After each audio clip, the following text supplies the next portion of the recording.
Hello dear students, welcome to my channel. आज एक बहुत बड़ी खुशखबरी के साथ मैं आपके लिए एक छोटा सा लेक्चर बना रही हूँ। क्लास 10th में पढ़ने वाले बच्चों के लिए मैथ्स से रिलेटेड एक बहुत बड़ी खबर आई है, जो कई बच्चों के लिए तो एक वरदान साबित हो सकती है, ख़ास तौर पर वो बच्चे जिन्हें मैथ्स में थोड़ी कठिनाई अनुभव होती है। तो आप देखिए, आपके स्क्रीन पर आपको एक लेटर दिखाई दे रहा होगा। हरियाणा विद्यालय शिक्षा बोर्ड भिवानी, 25 अक्टूबर 2023 इसकी डेट है। और आप अगर थोड़ा सा हम नीचे चलें तो लेटर का विषय क्या है देख लीजिए। शैक्षणिक सत्र 2023-24 की सेकेंडरी परीक्षा के विद्यार्थियों हेतु आधार व मानक गणित विषय बारे।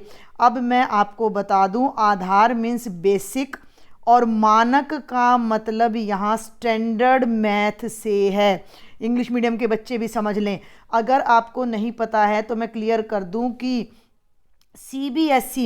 सीबीएसई में पिछले कुछ सालों से दो तरह का मैथ्स का पेपर चल रहा है, एक बेसिक मैथ का और एक स्टैंडर्ड का। सिलेबस दोनों का सेम रहता है, लेकिन बेसिक मैथ वाले बच्चों का पेपर इजी होता है स्टैंडर्ड मैथ वाले बच्चों की तुलना में।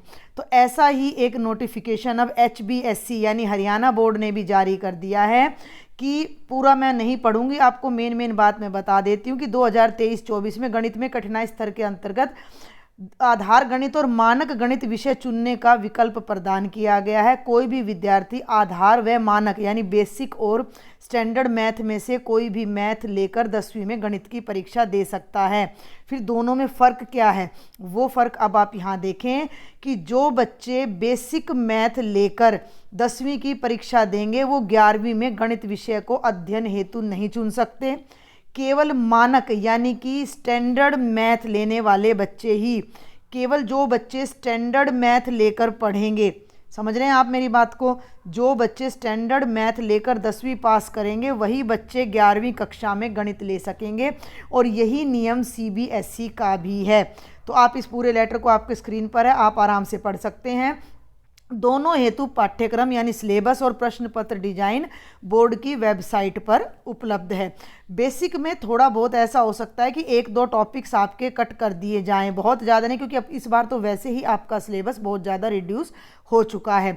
तो अब जब आपके बोर्ड के फॉर्म भरवाए जाएंगे तो आपको चूज़ करना है कि आपने बेसिक मैथ लेना है या स्टैंडर्ड।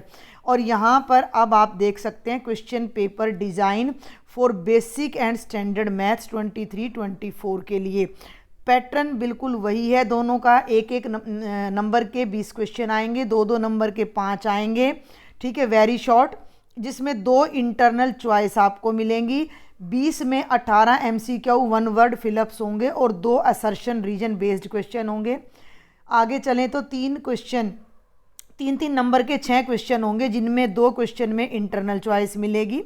और आगे चलें तो 5 क्वेश्चन जो हैं हमारे, एक बार हम थोड़ा अपना पीछे से मैं देख लेती हूँ। हाँ जी, 5-5 नंबर के आपके 5-5 नंबर के 4 क्वेश्चन हो जाएंगे।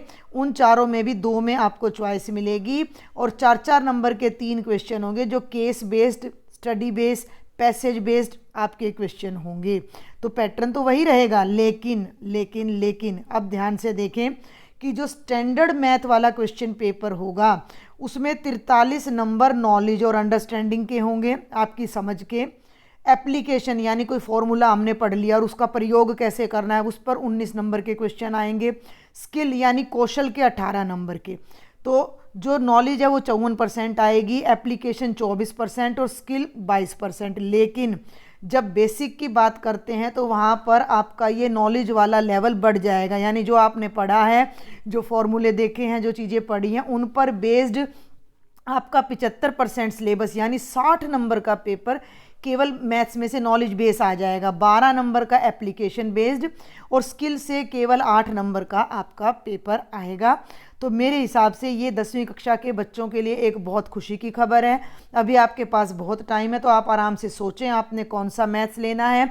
और ये भी ध्यान करें कि जो बेसिक मैथ वाले बच्चे हैं वो 10+1 में मैथ्स नहीं पढ़ सकेंगे। तो इस बात को ध्यान में रखते हुए आपने अपना मैथ ऑप्ट करना है।